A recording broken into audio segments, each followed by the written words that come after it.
Pourquoi tant de haine? Comment peut-on accepter La haine intacte. la vengeance et la haine? Ce n'est pas acceptable. Je vous demande de vous arrêter. Taisez-vous! Pourquoi tant de haine?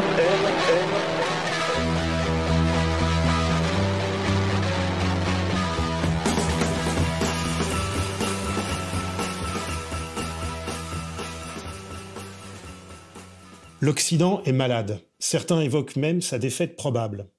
Thomas Boussion a relevé pendant des années pour le site Égalité et Réconciliation les signes de cette maladie en tant que rédacteur en chef. Maintenant, il nous livre une synthèse sous le titre « L'immaturité permanente ». Paul Verbeek à l'antenne de RFM, c'est la 63e de « Pourquoi tant de haine ». Thomas Boussion, bonjour. Bonjour. Merci d'avoir accepté notre invitation. Alors donc tu es membre d'Égalité et Réconciliation, tu es l'ancien rédacteur en chef du site et on est très heureux donc de te recevoir pour cet essai intitulé L'immaturité permanente. Alors d'abord quelques remarques en forme de félicitations et de contentement. C'est un livre agréable à lire,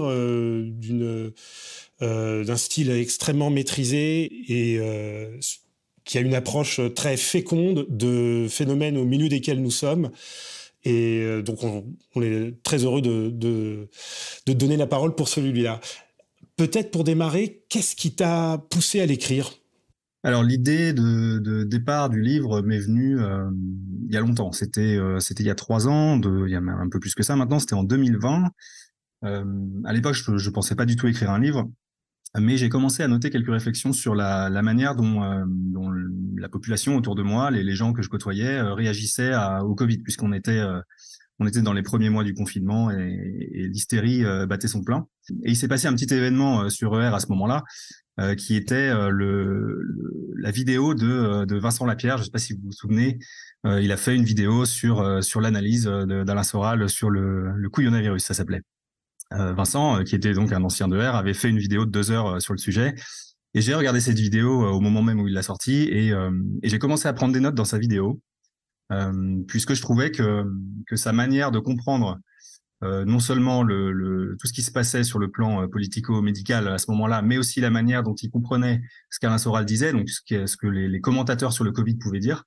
Je trouvais que sa réaction et sa manière de penser était très infantile pour le coup. Donc j'ai commencé à prendre des notes sur ce sujet. Et j'ai d'ailleurs fait une petite réponse à Vincent qui a été publiée à cette occasion.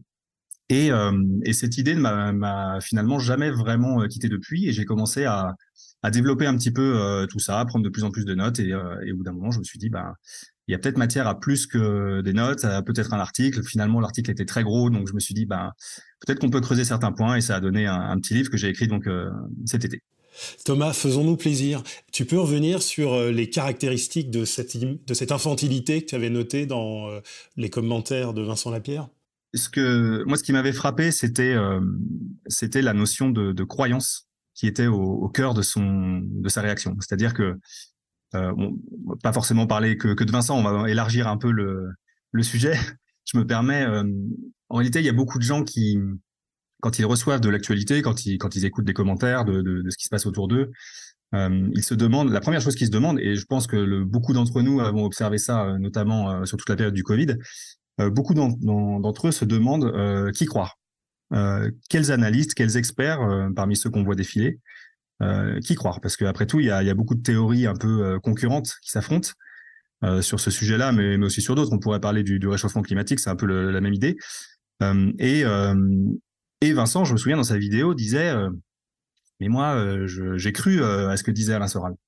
Et c'est ce que donc là, c'était une vidéo sur le coronavirus, mais il parlait en gros de toute sa période chez Vert.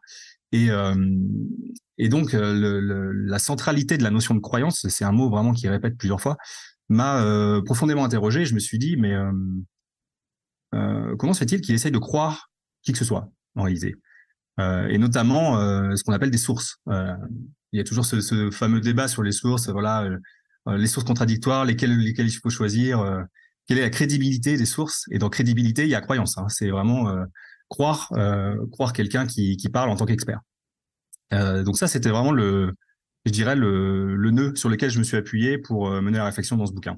C'était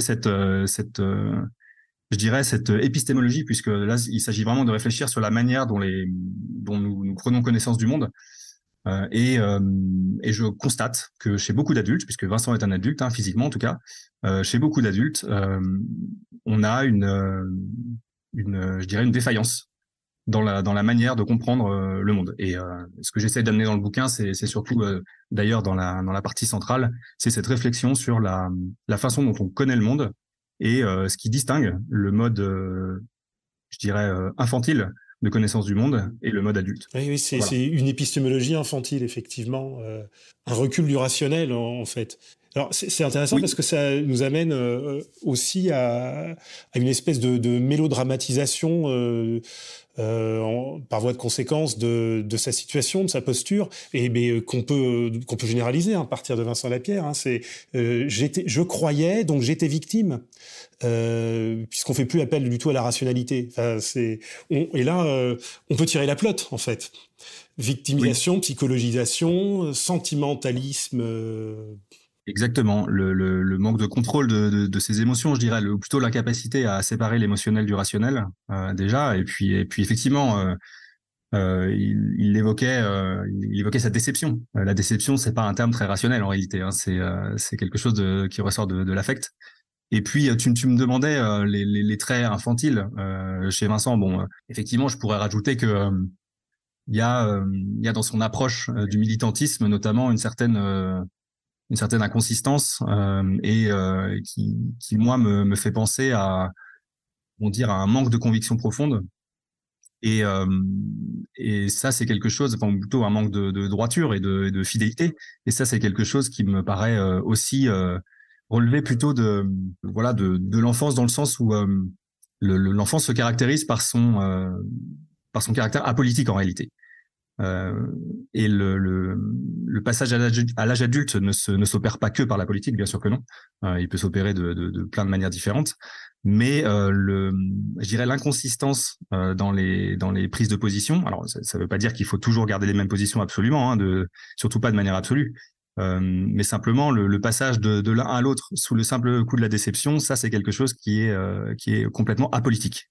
Pour le coup, ça s'appelle pas faire de la politique, ça s'appelle simplement suivre ses émotions, quoi. Puisqu'on a été pas forcément sous l'emprise, mais on a été charmé par telle ou telle position, par telle ou telle personne, etc. Voilà. Et ça, c'est quelque chose de très infantile à mon avis.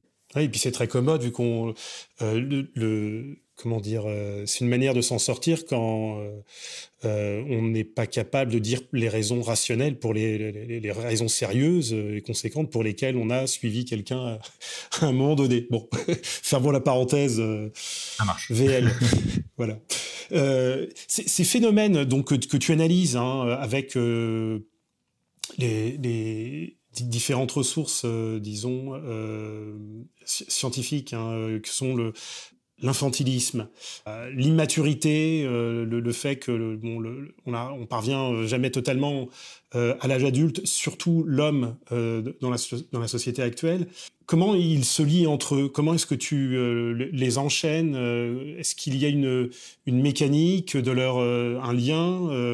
Est-ce qu'il y a une structure repérable d'après toi entre ces phénomènes, donc féminisation, infantilisme, enfance prolongée? Alors effectivement, je vais rebondir sur une chose que tu as mentionnée d'abord comme petit préambule, c'est que dans la distinction que j'établis entre les enfants et les adultes, entre les gens qui font preuve de maturité et d'autres d'immaturité, j'essaye de ne jamais réfléchir comme s'il y avait deux cases dans lesquelles on serait, dans lesquelles nous serions tous pris ou dans une case ou dans l'autre, mais jamais entre les deux quelque part. Donc évidemment, c'est pas comme ça que ça fonctionne dans la réalité concrète du monde humain. On est tous étalés sur un spectre très continu. On a tous plus ou moins d'enfance ou de maturité en nous. Un peu d'ailleurs comme, je sais pas, comme Weininger établit la distinction entre le masculin et le féminin. Bien sûr, c'est tendanciel. Oui. Voilà, de manière très très progressive comme ça. Voilà, je ferme le préambule. Et concernant l'effacement du masculin, oui, déjà c'est un point qu'on peut constater. Effectivement, il y a une part de disparition du masculin proprement dit, en tout cas dans son sens classique dans notre société, qui est liée à une féminisation qu'on peut observer, et qui a été abondamment décrite d'ailleurs par de nombreux gens très talentueux.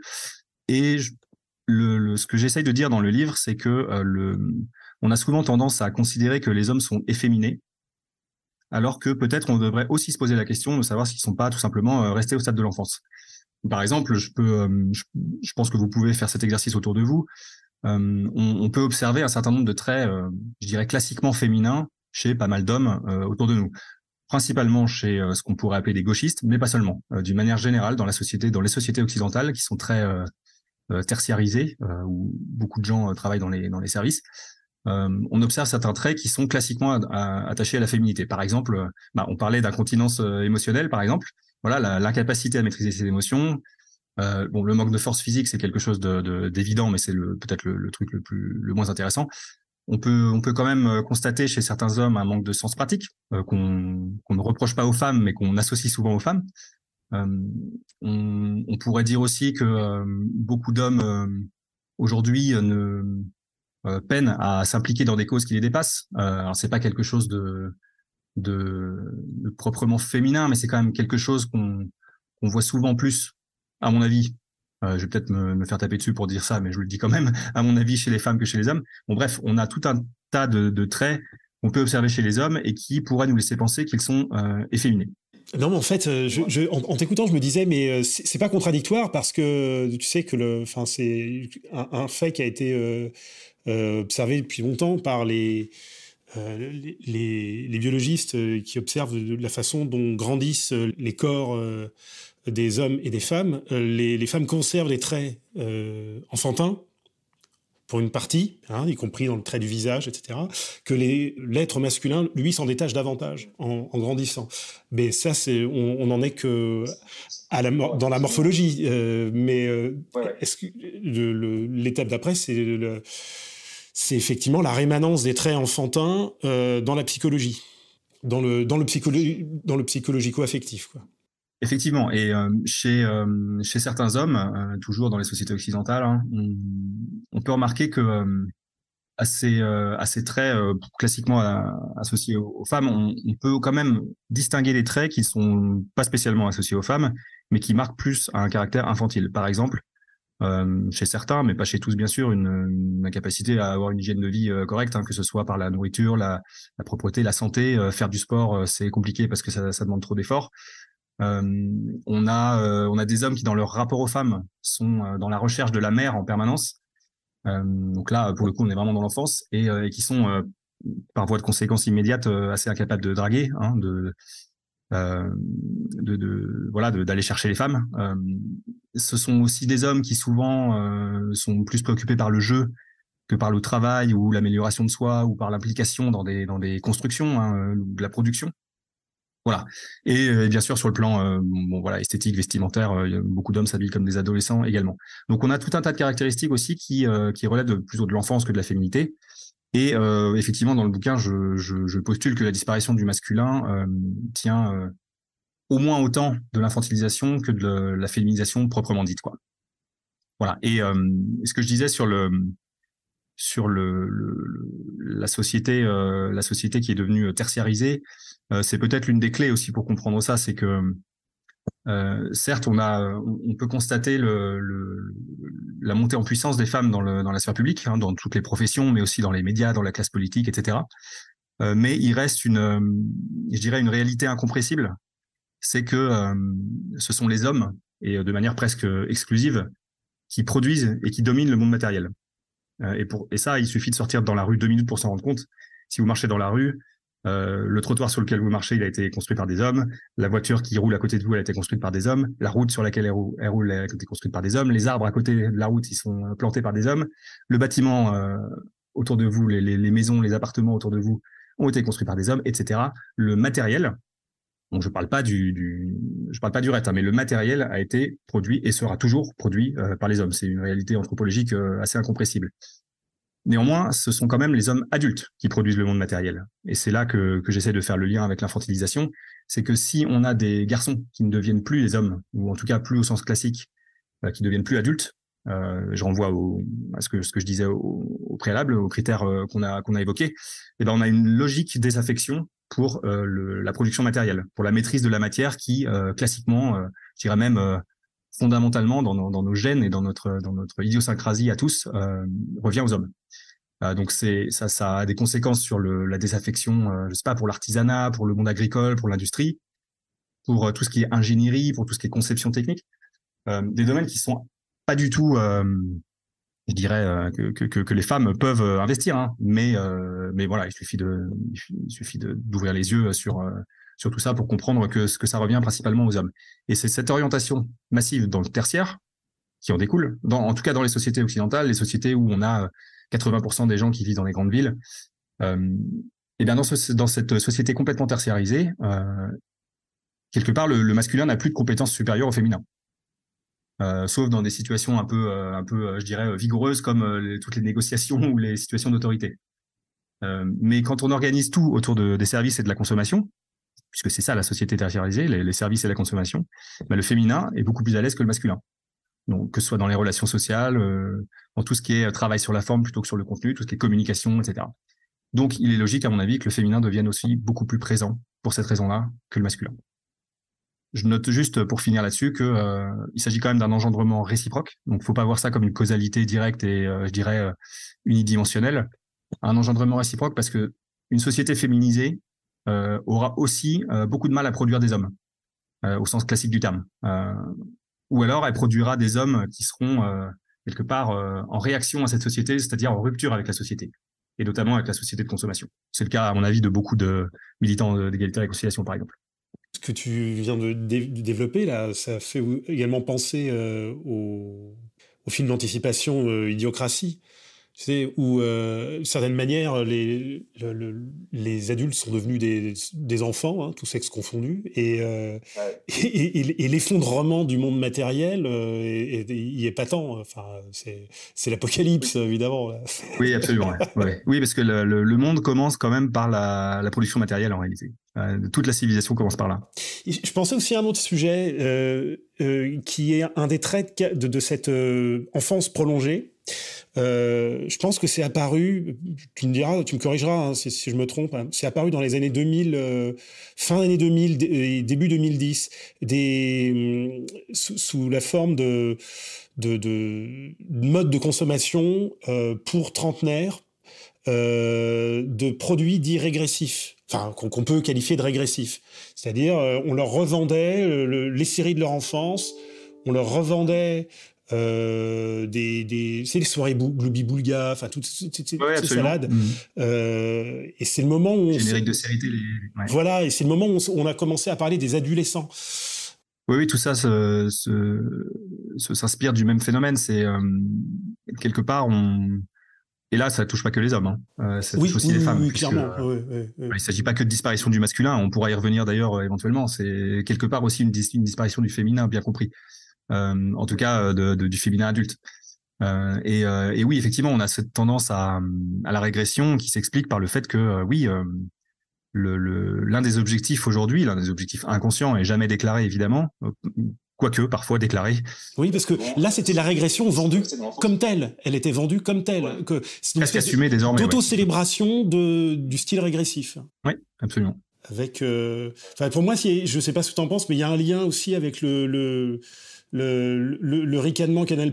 Mais ça, c'est juste une analyse peut-être de oui, je perception crois que je vois culturelle. Ce que tu veux dire. Il y a une sorte de ricanement dans le sens mise à distance du sérieux, qui est effectivement, encore une fois, alors il faut pas tout voir sous le prisme de l'enfance, mais c'est encore un trait de l'enfance. Effectivement, l'enfant n'est pas, il n'est pas grave, il n'est pas dans le sérieux, il n'est pas dans le souci, et en tout cas, il fait tout pour l'éviter.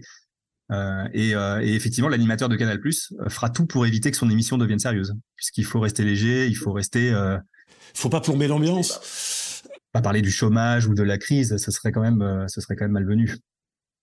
Une faute de goût presque. Là, c'est évidemment on est dans les années, nos années 2020, puis les années 2010 qui les ont précédées. Mais tu situes le moment de bascule en fait dans l'inversion des valeurs entre jeunes et vieux. À l'après-Seconde Guerre mondiale.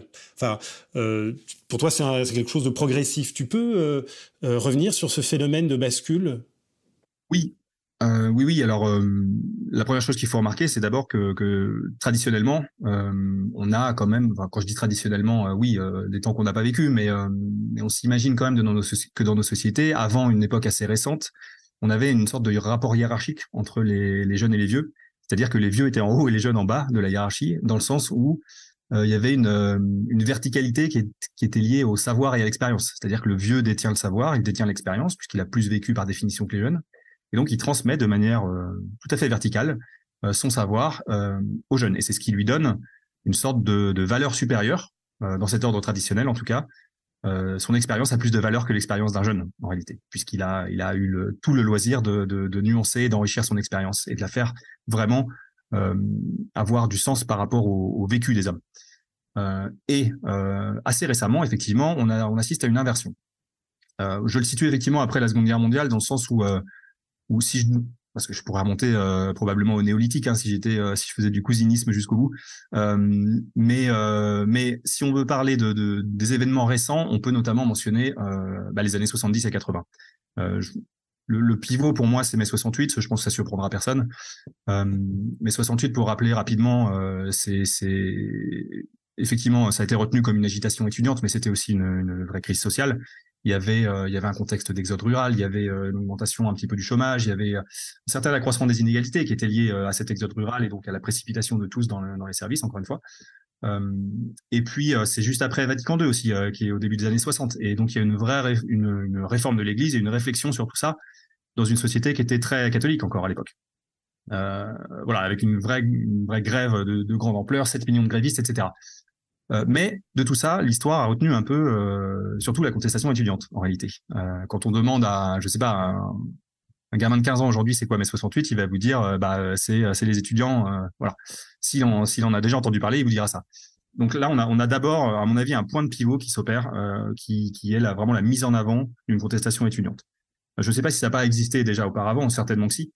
Mais là, en tout cas, dans notre histoire récente, mai 68 est déterminant à ce niveau-là. Ensuite, on a toutes les années 70, avec ce qu'on a appelé la libération sexuelle, on peut mettre des guillemets, hein, avec l'apparition de la contraception et donc l'hédonisme et la déresponsabilisation d'une certaine manière qui va avec. Et ça va jusqu'à, ça c'est un point important, ça va jusqu'à, cet hédonisme, il aboutit quand même au milieu des années 70 jusqu'à la défense de la pédophilie par Libération. Je crois que c'était en 75, Libération et des différents intellectuels d'ailleurs. Donc on a clairement dans ces années-là une volonté de brouiller les cartes, de plus trop faire la différence entre les enfants et les adultes, de mélanger un peu les genres. Ensuite, on a une autre période déterminante, c'est l'ère Mitterrand et surtout Jack Lang, avec tout le programme socialiste de la gauche qui arrive, enfin la gauche avec des guillemets, encore une fois, qui arrive au pouvoir en 81, avec, je vais pas tout citer tout leur programme, mais il y avait toute la question des radios libres où on faisait parler les jeunes et où on s'adressait directement à eux, on les mettait complètement au centre du débat, au centre en tout cas de l'animation culturelle presque. Et puis il y avait une volonté également de soutenir des modes d'expression qui étaient appelés de la culture comme le rap ou ce genre de choses. Parallèlement à tout ça, on a aussi l'école qui évolue, l'éducation qui se fait de moins en moins sévère, de moins en moins verticale, comme je le disais, de plus en plus participative, puisqu'on a vraiment la volonté de mettre les élèves au centre de leur propre apprentissage. Et tout ça s'appuie sur une suppression, en gros, de toutes les contraintes qui pouvaient peser sur les élèves à l'école. Voilà. Donc on a effectivement aujourd'hui une inversion qui s'est presque complètement opérée. Je dirais que le point de bascule, c'est mai 68. Et ensuite, il y a tout le sillage, en fait. La queue de comète de mai 68, c'est les années 70 et la libération sexuelle. Et la volonté, je dirais, ouverte et délibérée du pouvoir socialiste de l'époque de mettre les jeunes au centre de tout, quoi. J'ajoute juste que la promotion de la jeunesse, c'est pas complètement anodin, ça va aussi avec tous les attributs de la jeunesse. C'est-à-dire l'irresponsabilité, la volonté de jouer en permanence et peut-être une des choses les plus graves, c'est l'immoralité, c'est-à-dire le relativisme moral et la perte de tous les repères en termes de valeurs. Tout ça, ça concerne essentiellement, on est d'accord, la France et l'Occident. Oui, je crois. Donc on a cette bascule dans le temps, mais donc dans l'espace, ça reste relativement limité. Je vais te citer, si tu n'y vois pas d'inconvénient. J'ai trouvé ces deux phrases particulièrement éclairante. Il s'agit de l'occidental, contemporain. Depuis son safe space géant dominé par le marché et Hollywood, il voit le russe comme un ivrogne brutal, le chinois comme une fourmi sans individualité, l'indien comme un informaticien entouré de mendiants, si c'est pas de chieurs de rue, bon... On me permettra cette petite mise en abîme. Le musulman comme un barbu endoctriné qui bat sa femme, moralement, économiquement, historiquement, militairement, culturellement parlant, ces gens ne font pas le poids face à sa splendeur. Donc, c'est un phénomène occidental. Et ça contribue à l'espèce de complexe terrible qui fait que l'Occident est dans une espèce de crise d'autisme. Tu peux revenir là-dessus ?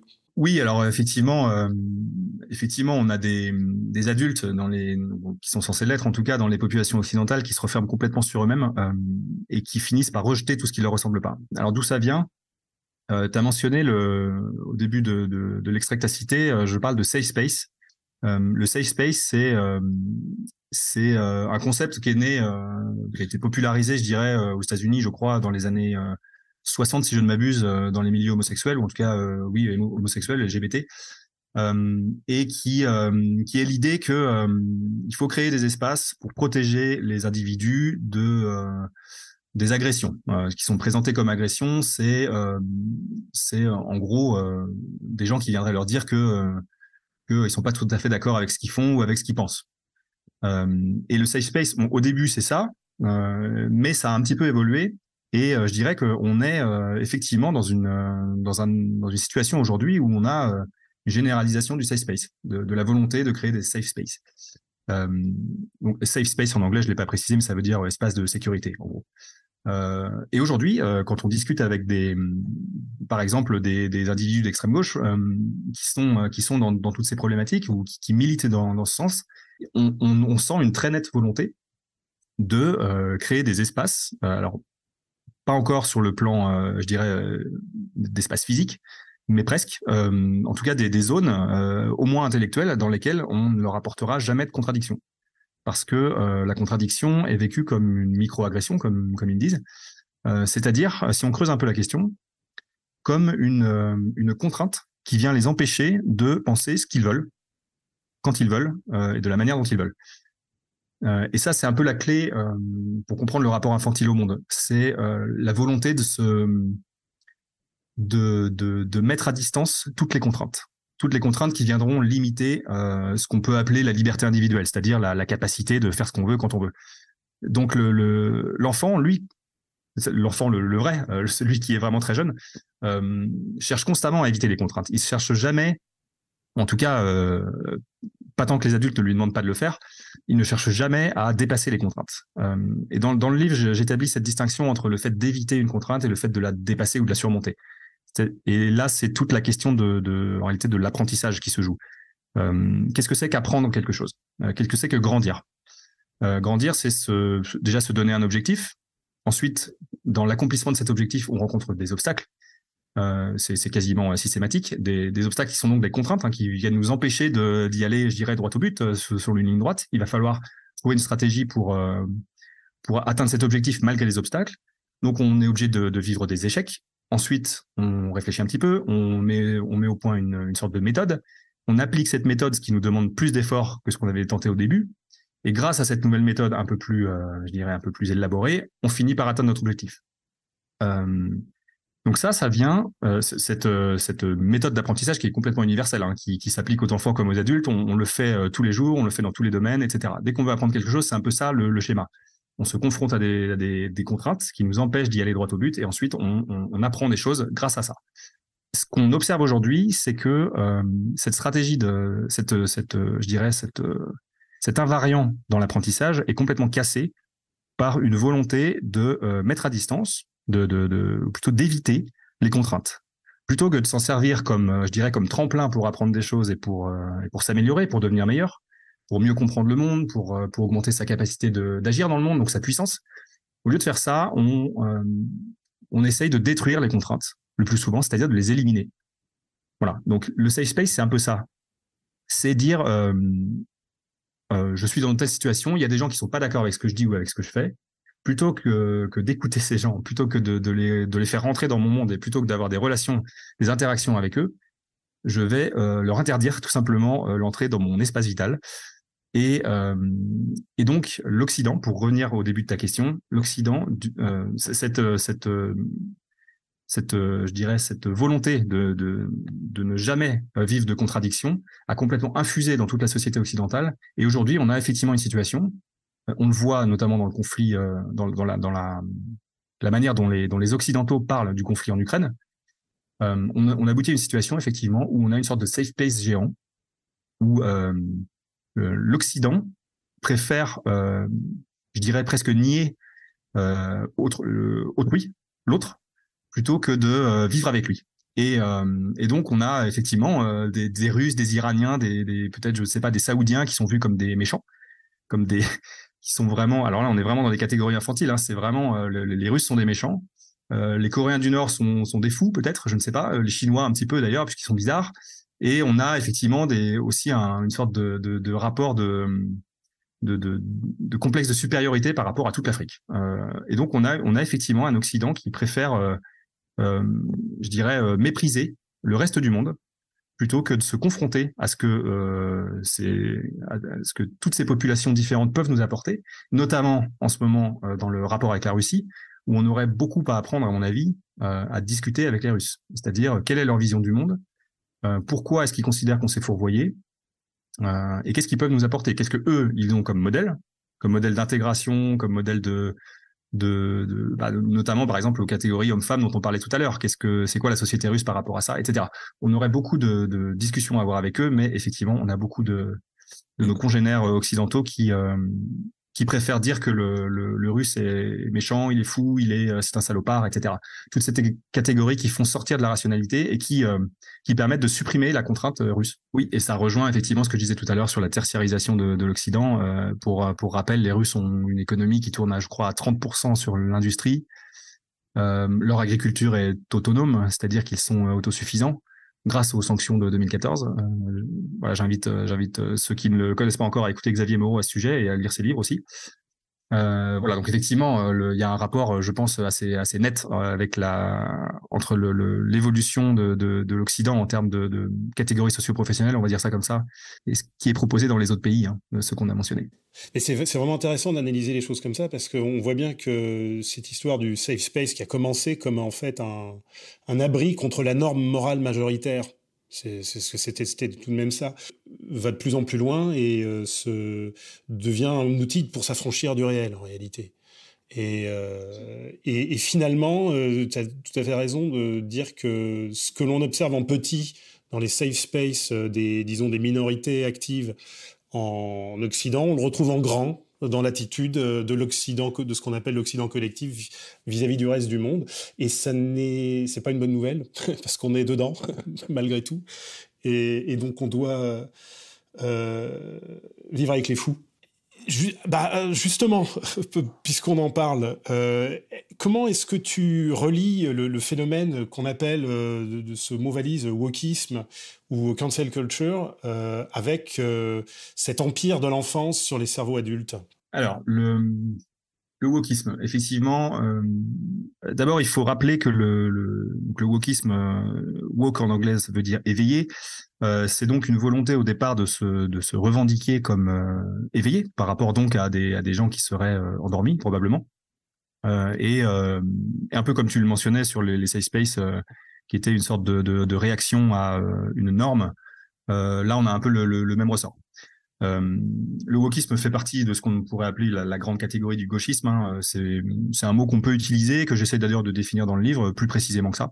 Et il s'agit avant tout d'un progressisme. Le progrès, donc la volonté de valoriser le progrès, s'articule sur deux axes. En gros, on a le progrès technique d'un côté et le progrès moral de l'autre, au progrès sociétal, on va dire. Et le gauchisme, lui, vraiment met l'accent sur le progrès moral. C'est-à-dire, c'est l'idée que dans l'histoire, on aurait une sorte d'évolution vers le mieux en termes de valeurs, en termes de choix sociétaux. Et je dirais la pierre d'achoppement de ce raisonnement, c'est la lutte contre les inégalités. C'est-à-dire que le gauchiste considère que toute inégalité est une injustice. Et ça, c'est une notion qui a été très bien développée par Alain Soral dans son livre Comprendre l'époque. C'est comprendre la centralité de la notion d'égalité dans la pensée collective occidentale actuelle. C'est que effectivement, si on a une inégalité, il s'agit absolument de quelque chose contre lequel on doit lutter. Ça rejoint ce que je peux dire dans le livre sur tout ce qui est rejeté par le gauchisme et par le wokisme, qui sont les catégories comme l'autorité, la hiérarchie ou la discrimination. En réalité, une inégalité, c'est quoi? Une inégalité, c'est une discrimination entre ceux qui sont, je dirais, compétents sur un domaine et ceux qui ne le sont pas. Est-ce que ça implique une injustice? Pas nécessairement. On voit bien que si on a, par exemple, quelque chose à produire, encore une fois, je me réfère à l'ordre de la production, puisque c'est vraiment la base de notre vie. Quand on a quelque chose à produire, on a des gens qui savent le faire et d'autres qui ne savent pas le faire, ou qui ont des compétences qui sont utiles et d'autres qui ont des compétences qui sont inutiles. On va donc nécessairement discriminer entre ces gens et les autres. On va choisir ceux qui savent le faire et on va laisser de côté nécessairement ceux qui ne savent pas faire. Ça s'appelle une inégalité, clairement. Il y a une inégalité de traitement entre les deux. Et pour autant, ça n'est pas une injustice. Et souvent, le wokisme insiste sur, par exemple, les inégalités salariales entre les hommes et les femmes. Et on nous dit que c'est profondément injuste. Il y a effectivement, c'est un constat, il y a une inégalité en moyenne des salaires entre les hommes et les femmes. Il y a effectivement des hommes, en moyenne, les hommes gagnent plus que les femmes. Mais évidemment, ce qu'il faut se demander, c'est quelle est la structure de cette inégalité. Dans quel domaine ça s'applique, dans quel domaine ça s'applique pas. Quels sont je dirais, les facteurs qui peuvent expliquer cette inégalité. Et en réalité, ce raisonnement là sur les facteurs, je dirais préciser ce que c'est que l'inégalité, on peut l'appliquer à tous les types d'inégalités. Et on se rend compte bien souvent que parfois il y a des injustices très nettes. Il y a vraiment des choses, en tout cas, sur lesquelles on peut se dire ça, il faut que ça change parce que à mérite égal, on n'arrive pas au même résultat, d'accord. Mais on a aussi très souvent des constantes anthropologiques très nettes. Par exemple, sur l'inégalité salariale, on a une capacité des hommes à négocier leur salaire qui est bien supérieure à celle des femmes. On a des domaines dans lesquels les hommes excellent et qui sont des domaines très bien payés parce qu'ils sont très productifs. Je veux dire, le domaine fait partie d'une production essentielle, très valorisée, et que donc il y a des choses, il y a énormément d'argent à la clé, etc. Bon, bref, on pourrait multiplier les exemples sur ce domaine. Donc on a ce progressisme qui s'articule principalement sur la lutte contre les inégalités. Et ce qui importe surtout, c'est ce que j'évoquais aussi auparavant, pour continuer à décrire un petit peu le wokisme et son rôle. Ce qui importe surtout à l'individu qui se revendique de cette idéologie, c'est de supprimer les contraintes qui pèsent sur sa liberté individuelle à lui ou sur celle des autres. Son objectif, c'est pas forcément, comme je disais, l'enfant n'est pas forcément très politisé, il l'est même pas du tout. Donc l'objectif du gauchiste quand il essaie de lutter contre les contraintes, c'est pas forcément de servir l'intérêt général. On est plutôt là, à mon avis, c'est la thèse que je défends en tout cas dans le livre, dans quelque chose qui s'apparente à une volonté de pouvoir continuer à être des enfants. C'est-à-dire de ne pas assumer, en réalité, le réel de la production ou de la reproduction de la civilisation. Pour moi, notre civilisation, enfin la civilisation d'une manière générale, est le résultat d'une organisation pour la produire ou la reproduire. Donc la production, c'est la production matérielle, comme je l'ai évoqué, donc principalement l'apanage des hommes, mais c'est aussi la production immatérielle, de la production culturelle, etc. Et puis la civilisation se reproduit également, évidemment, par la procréation. Et donc dans toute la volonté gauchiste de supprimer toutes les contraintes, de supprimer, je dirais, tout ce qui fait grandir l'enfant et de rester donc dans l'enfance, on a cet aboutissement vers une société où effectivement les hommes ne sont plus des hommes et donc il n'y a plus vraiment d'attrait pour la production directe matérielle. Et on a, d'une manière générale, du mal à produire des choses collectivement parce qu'on discrimine moins, on a moins d'organisation verticale, on a moins d'organisation de la production et on aboutit à une improductivité. Et on a donc des individus qui revendiquent cette volonté d'aller plus vers le jeu, vers le plaisir, vers l'égoïsme, vers l'irresponsabilité, plutôt que vers ce que je décris là, c'est-à-dire la production de la civilisation. Donc pour moi, le gauchisme et le wokisme, c'est ça.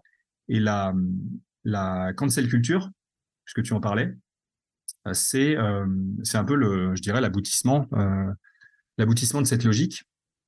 Et elle est liée à l'une des caractéristiques de l'enfance, qui est de se donner des tuteurs, des figures tutélaires.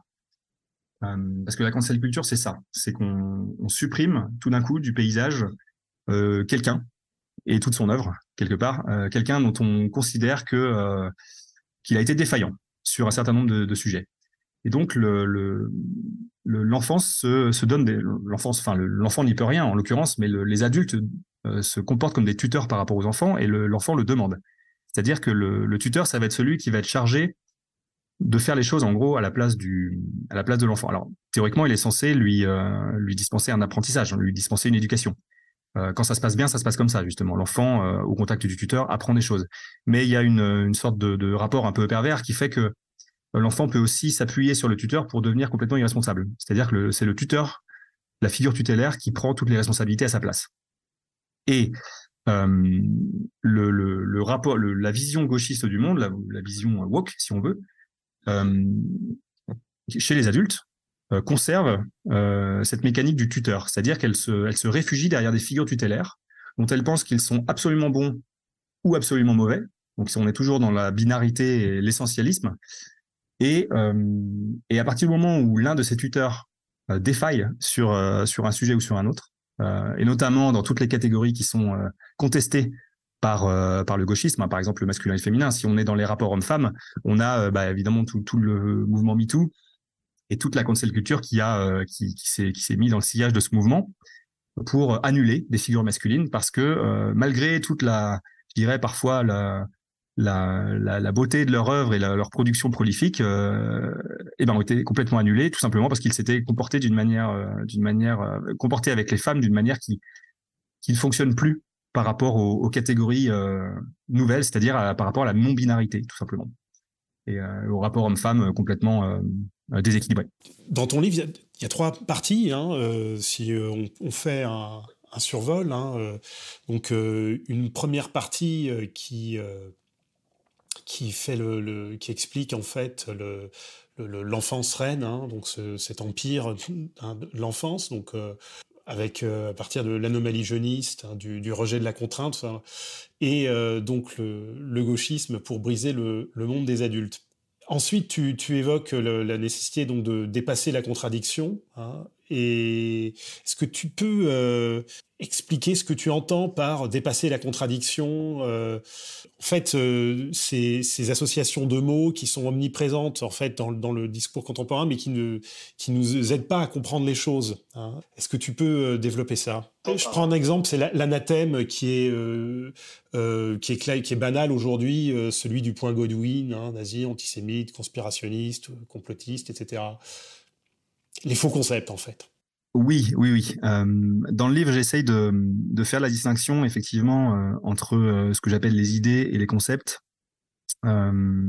Et tout ça j'évoque des auteurs un peu, des auteurs de l'histoire de la philosophie pour étayer tout ça, notamment Platon et Kant, puisque ces auteurs ont beaucoup parlé de ce que j'appelle l'essentialisme, et qui est un peu je dirais le moteur de la pensée infantile, de la pensée immature. Et l'essentialisme génère des faux concepts. Alors, qu'est-ce que l'essentialisme? C'est le fait de réfléchir sur des essences, de chercher des essences dans la réalité qu'on peut observer, dans la réalité matérielle et humaine.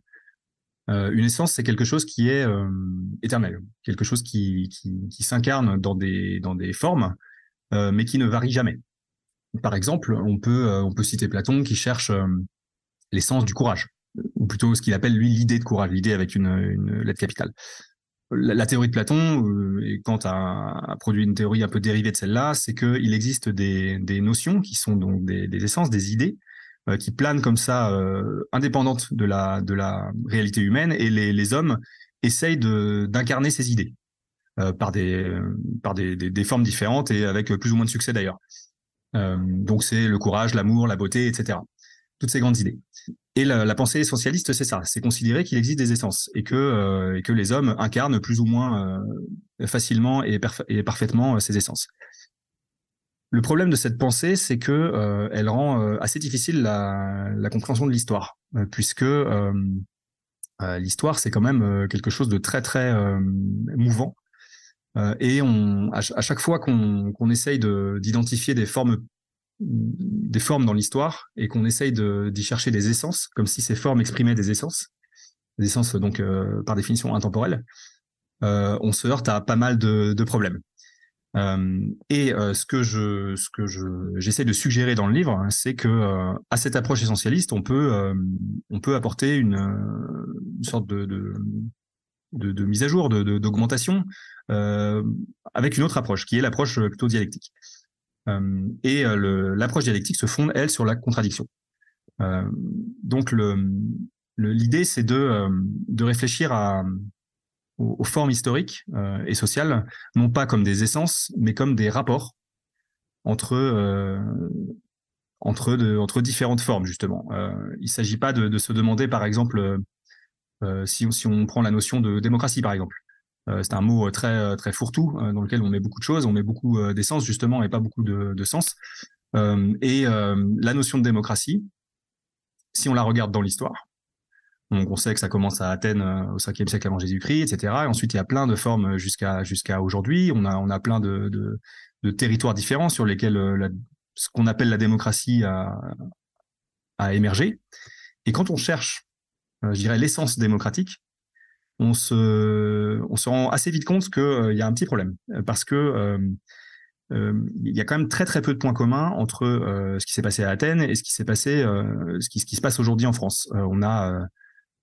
On a une population athénienne qui était très très réduite. La plupart des gens n'avaient pas le droit de vote, par exemple. Il n'y avait pas de participation citoyenne de la majorité de la population. Il y avait encore des esclaves, etc. Donc la notion de citoyenneté n'était pas du tout la même. On peut se demander aussi si je sais pas, si la forme de démocratie qu'il y a en Suisse, avec son approche beaucoup plus directe, est quelque chose de plus démocratique que ce qu'il y a en France, alors même qu'on est, je crois, 7 fois plus nombreux ou peut-être 10 fois plus nombreux. Il y a toute une réflexion à avoir sur les différentes notions comme ça qu'on peut identifier dans l'histoire, les différentes idées dont on a l'impression qu'elles peuvent être une essence tout simplement parce qu'elles ont toujours le même mot qui est accolé à elles, la démocratie par exemple. Mais pour moi, l'idée, c'est surtout de se dire, d'essayer de confronter les différentes formes historiques qu'on peut observer dans l'histoire et d'essayer je dirais, de dépasser les termes déjà. Le terme de démocratie ou de dictature, il faut absolument le dépasser. Et derrière les termes, il faut dépasser les idées qui sont derrière, les idées essentialistes. Et je prends par exemple dans le livre l'exemple de la gauche et de la droite, pour rester un peu dans la politique. Et je rappelle un peu je dirais les distinctions qu'on peut faire entre les différentes formes de gauche et les différentes formes de droite. On a, selon la distinction classique popularisée par Alain Soral et Égalité et Réconciliation, on a la gauche du travail et la droite du travail, on a la gauche des valeurs et la droite des valeurs. Ce qui se passe dans ce raisonnement, c'est qu'on réfléchit plus à l'essence de ce que c'est que la droite ou la gauche. On réfléchit à comment se placent les forces politiques sur un axe qui opposerait le progrès à la tradition d'un côté, l'axe des valeurs en gros, et un autre axe qui oppose lui le capital au travail, qui est donc l'axe social.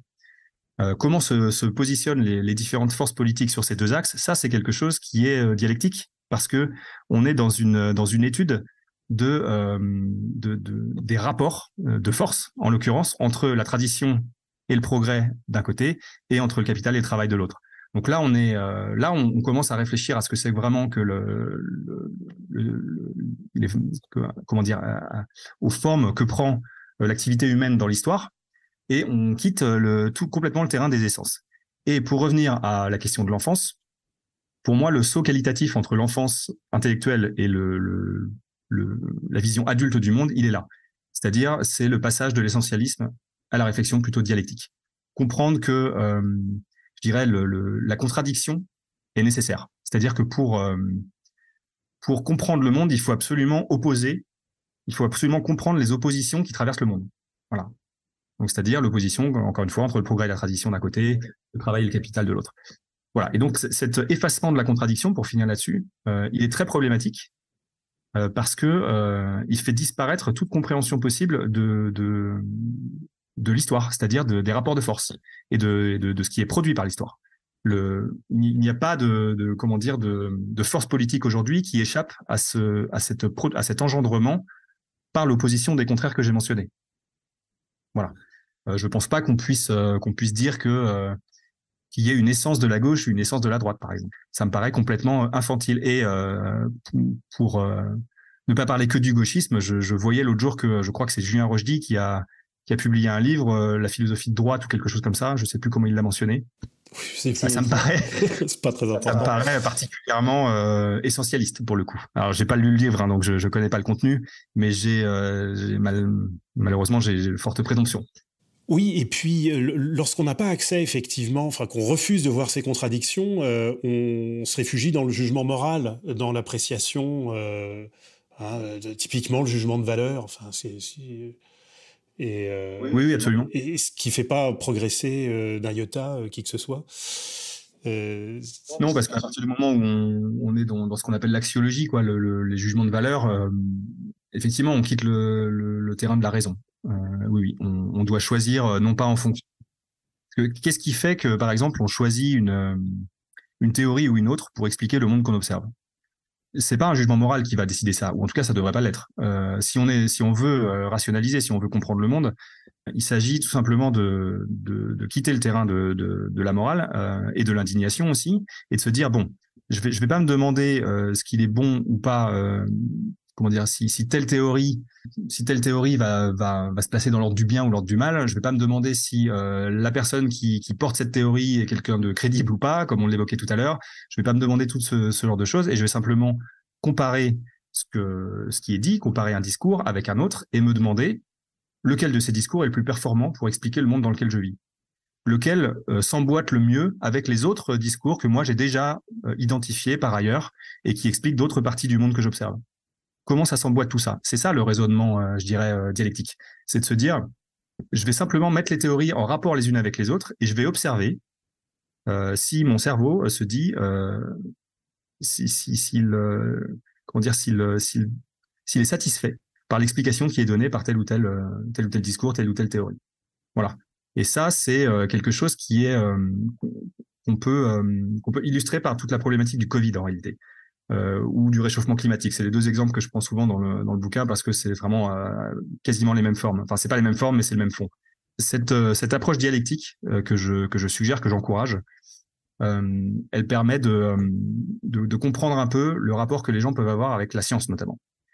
Et dans le livre, je cite un auteur que je trouve assez fondamental pour comprendre ça.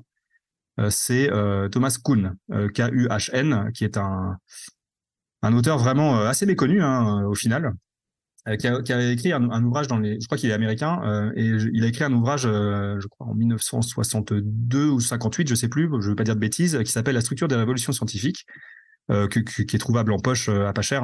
J'encourage tout le monde à le lire. C'est extrêmement éclairant sur ce que c'est que la science et sur ce qu'elle n'est pas surtout.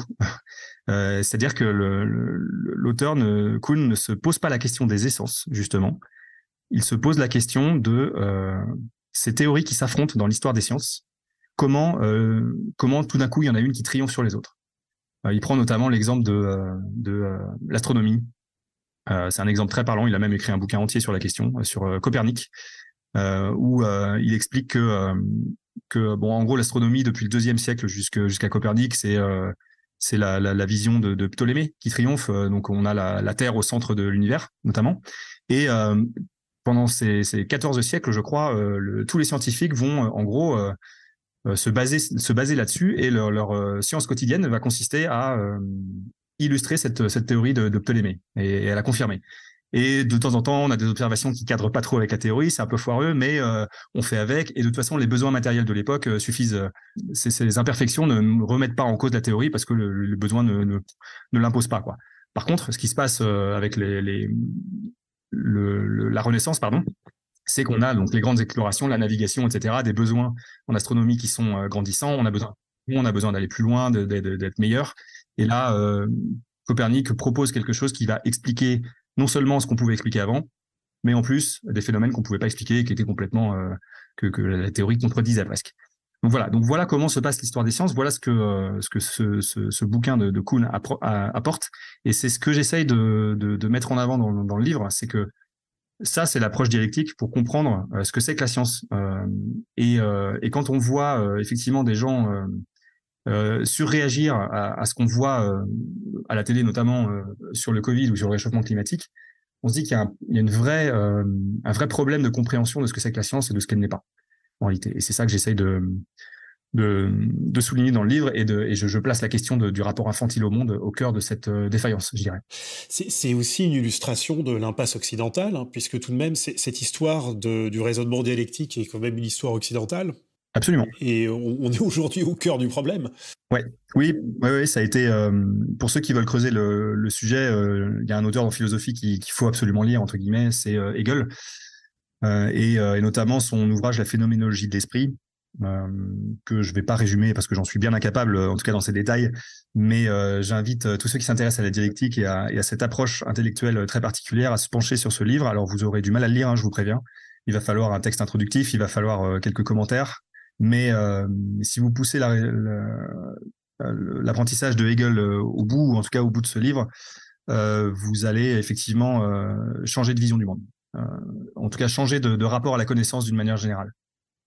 Et ça, Hegel, c'est l'Allemagne et c'est l'Occident, effectivement. Et j'abonde dans ton sens et j'ajoute qu'il y a une série d'émissions clés de lecture pour aider à cette découverte de Hegel et de la phénoménologie de l'esprit. Sur un ton, dans un domaine un peu plus léger, on va parler, si tu veux, des zététiciens.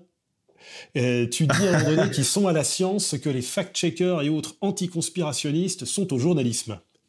Qu'est-ce que tu veux dire par là ? Et puis, tu veux nous redire définir la zététique Alors oui, la zététique, c'est une discipline une discipline, je vais mettre beaucoup de guillemets, mais c'est d'une tendance assez récente, principalement présente sur Internet, hein, je crois, qui consiste à essayer de traquer dans les différents commentaires qui sont faits sur tel ou tel phénomène scientifique, à traquer ce qui est de la science et ce qui n'en est pas. Et là, on rejoint tout de suite ce que j'ai dit précédemment, c'est-à-dire que les zététiciens passent leur temps à essayer de définir ce que c'est que la méthode scientifique, ce que c'est que le fond de la science, la manière dont on fait de la science, et ils ne se posent pas la question, comme je le suggérais de se la poser précédemment, ils se posent pas la question de comparer les théories entre elles pour savoir laquelle est la plus valide, dans le sens où elle permettrait de mieux comprendre le monde, de mieux expliquer ce qu'on peut observer. Ils se posent la question de plusieurs choses. Et la première qui se pose d'ailleurs, c'est la crédibilité des gens qui portent ces théories, parce qu'ils n'arrêtent pas d'explorer les diplômes des uns et des autres. Oui, ils suivent aux étiquettes. Voilà, ils suivent complètement l'étiquette, ils se demandent qui est crédible. C'est exactement ce que je disais sur Vincent Lapierre au tout début.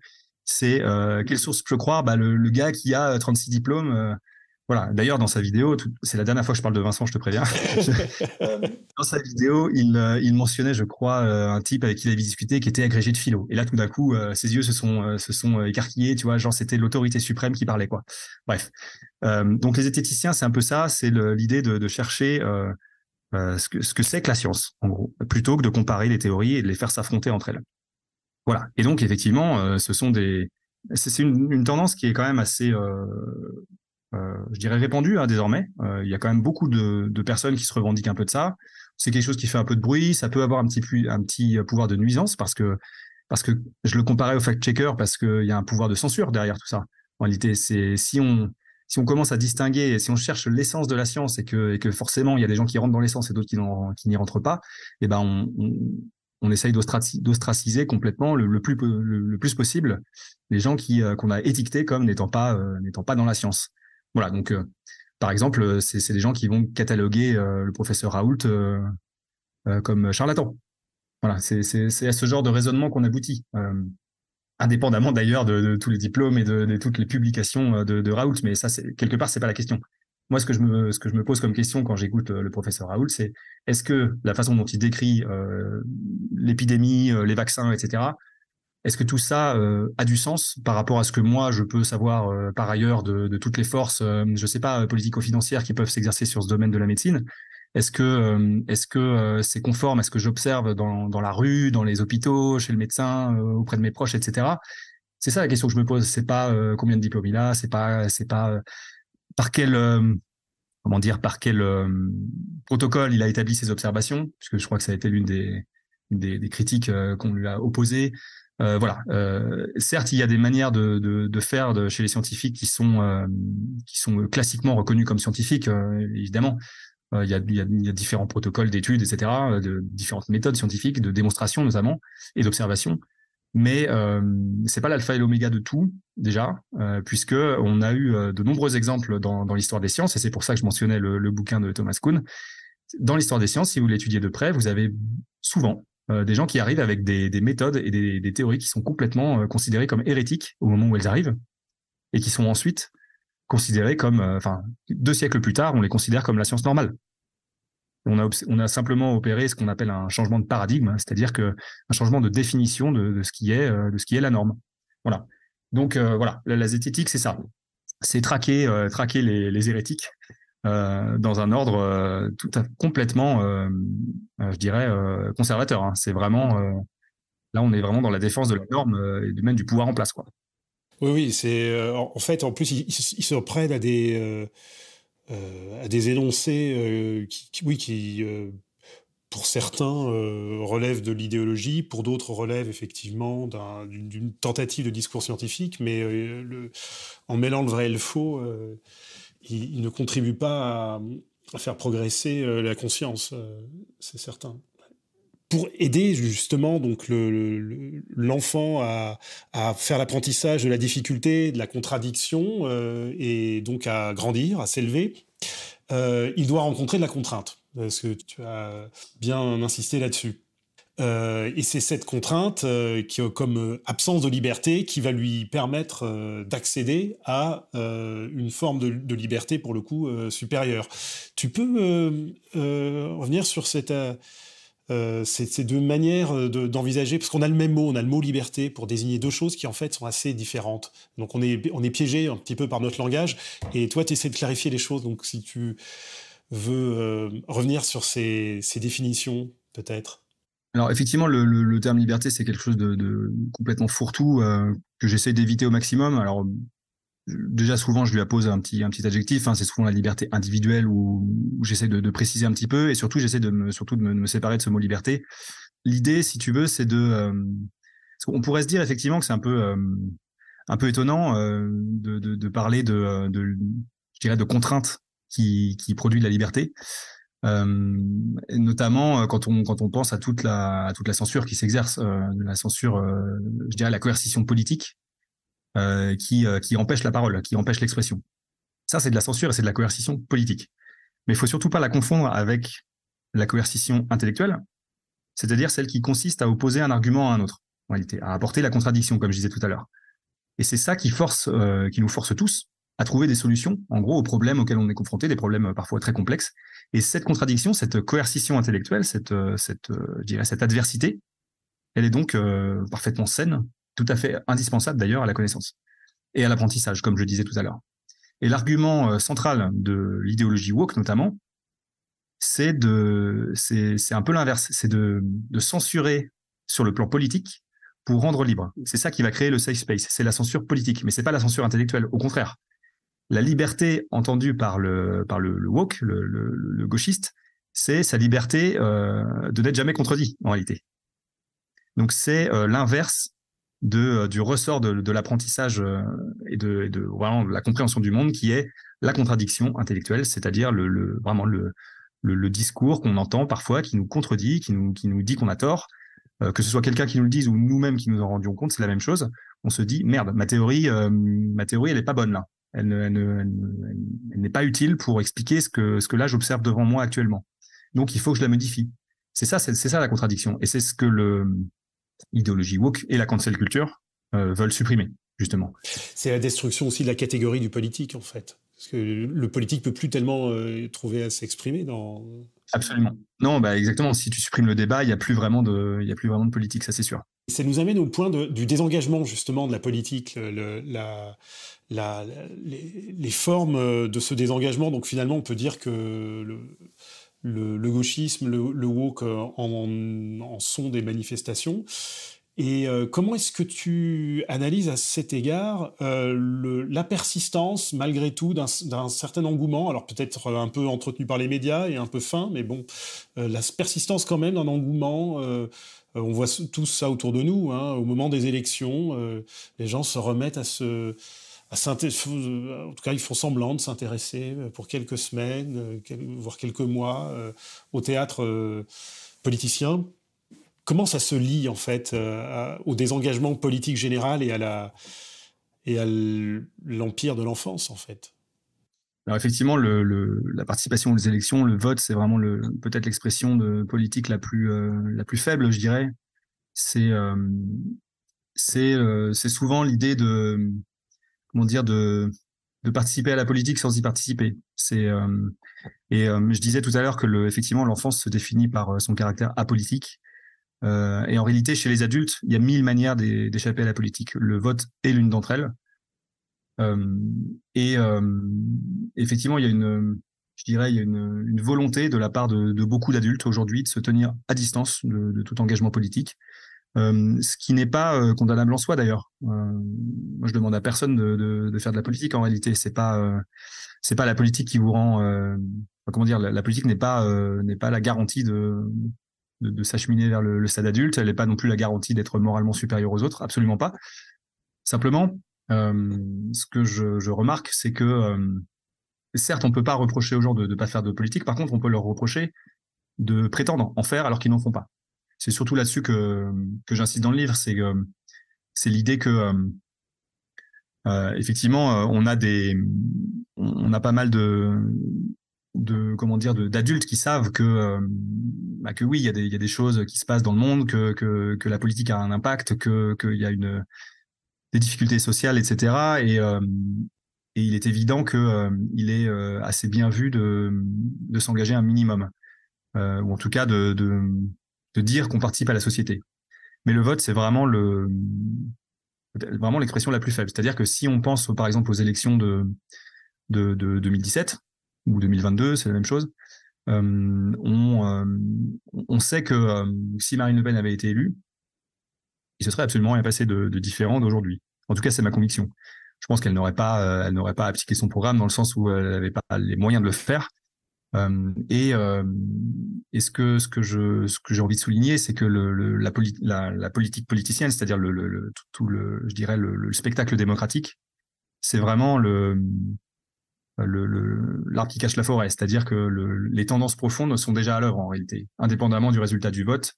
La tendance profonde va s'exprimer. Alors, elle prendra peut-être la forme d'un homme ou d'un homme à la place d'une femme, ou de l'extrême droite entre guillemets au lieu du centre droit. J'en sais rien. Peu importe, la forme va changer, mais le fond va probablement rester le même. Par exemple, pour reprendre cet exemple de 2017 ou 2022, l'élection de Le Pen n'aurait absolument pas mis un frein à l'immigration, elle n'aurait pas résolu la crise sociale, elle n'aurait pas résorbé le chômage, etc. Pourquoi ? Tout simplement parce que ces tendances-là sont même indépendantes d'Emmanuel Macron. Indépendantes d'Emmanuel Macron, c'est vraiment des choses qui traversent la société en profondeur, et c'est lié notamment, si je peux me permettre une petite parenthèse marxiste, c'est lié notamment à la domination du capital et au déploiement presque, je dirais, total de la logique marchande. Cette logique elle veut l'immigration, par exemple, pour reprendre cet exemple-là. Marx a des passages très clairs là-dessus, d'ailleurs, sur l'armée de réserve du capital.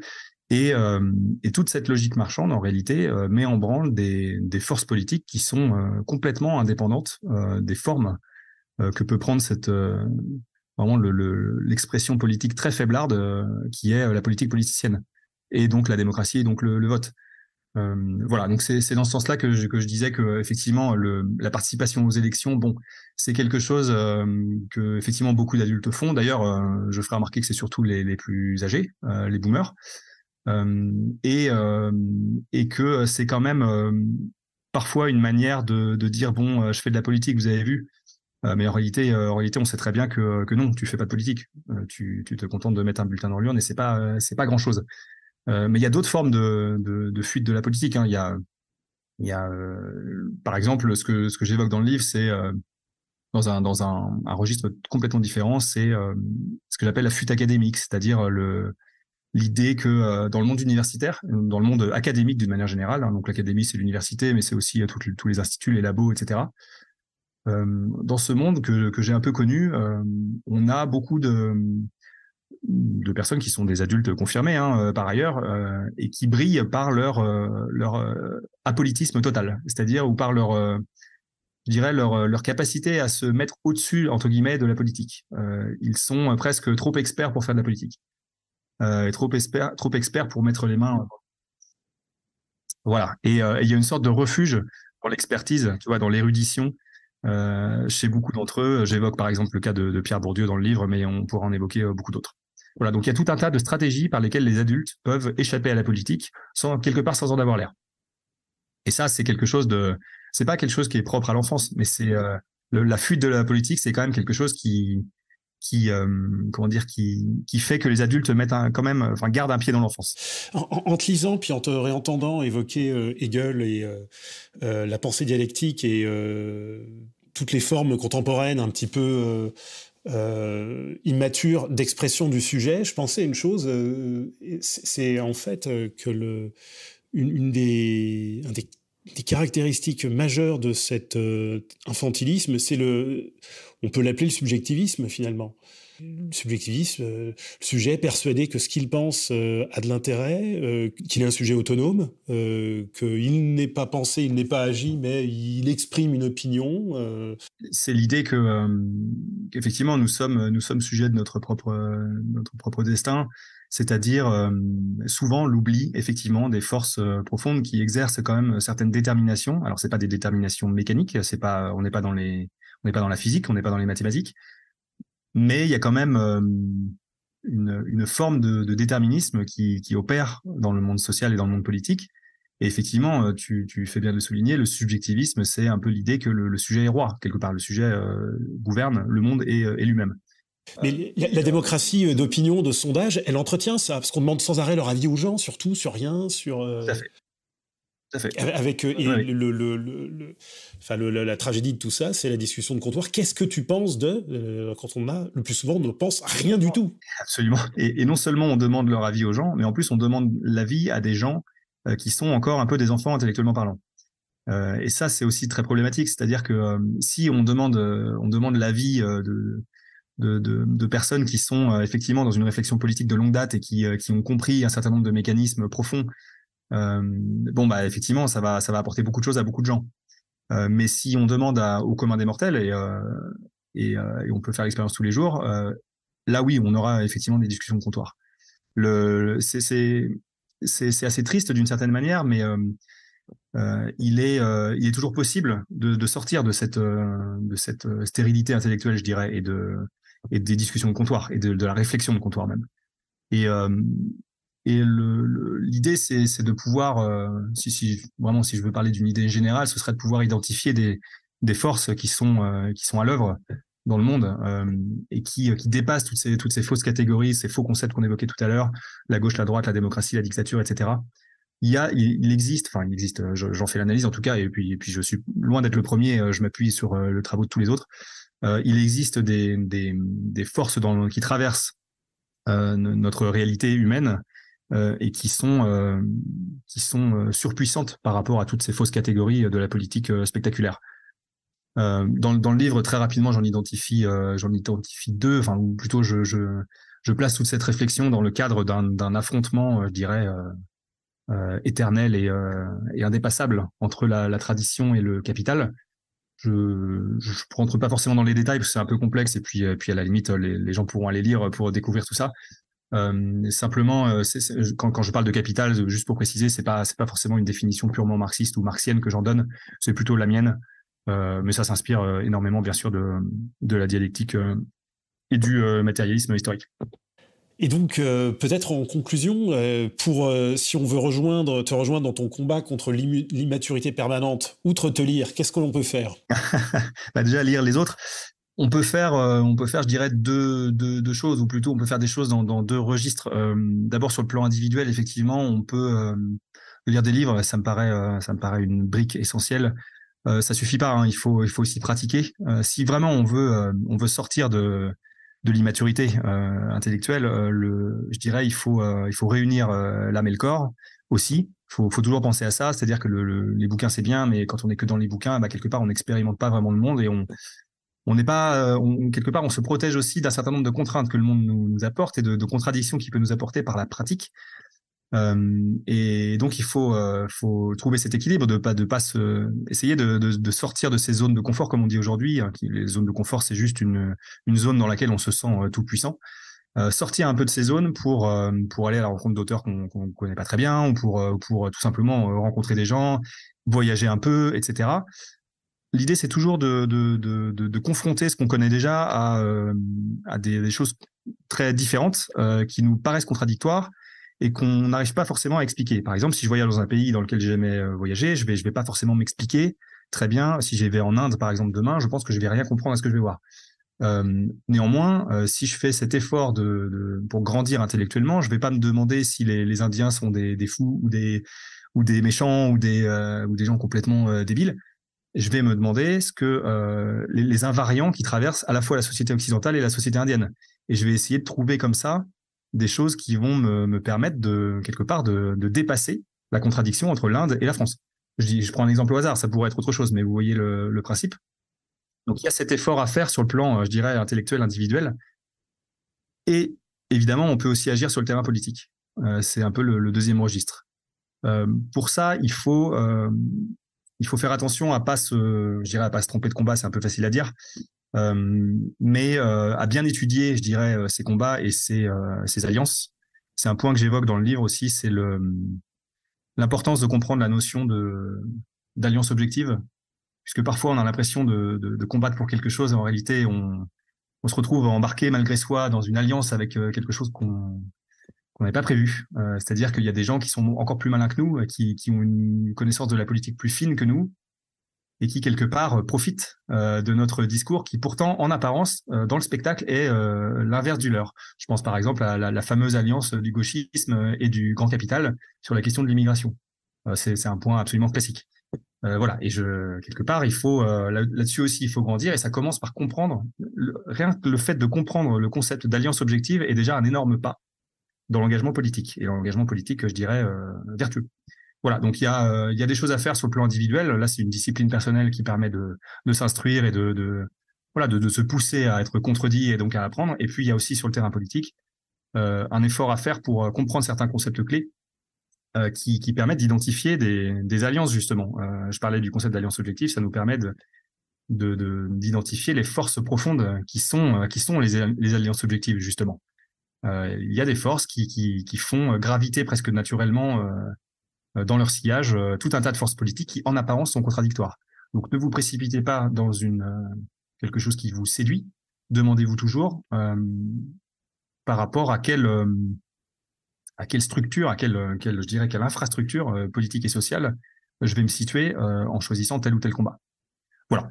En gros, les deux conseils que je pourrais donner sur le terrain individuel et sur le terrain politique, il y a beaucoup de choses à faire. On peut gager, Thomas, que l'actualité va donner beaucoup d'occasions de confronter au réel ces notions et d'en trouver l'application. L'immaturité permanente, donc un essai très affûté, très utile et très bien écrit, bientôt disponible aux éditions Contre-Culture, 163 pages, pour la somme de 16 €, bientôt disponible. C'était Thomas Buisson que nous avions le plaisir de recevoir dans cette édition de Pourquoi tant de haine. Je vous dis à très bientôt, chers auditeurs. Pourquoi tant de haine? Comment peut-on accepter La haine intacte. la vengeance et la haine? Ce n'est pas acceptable. Je vous demande de vous arrêter. Taisez-vous! Pourquoi tant de haine?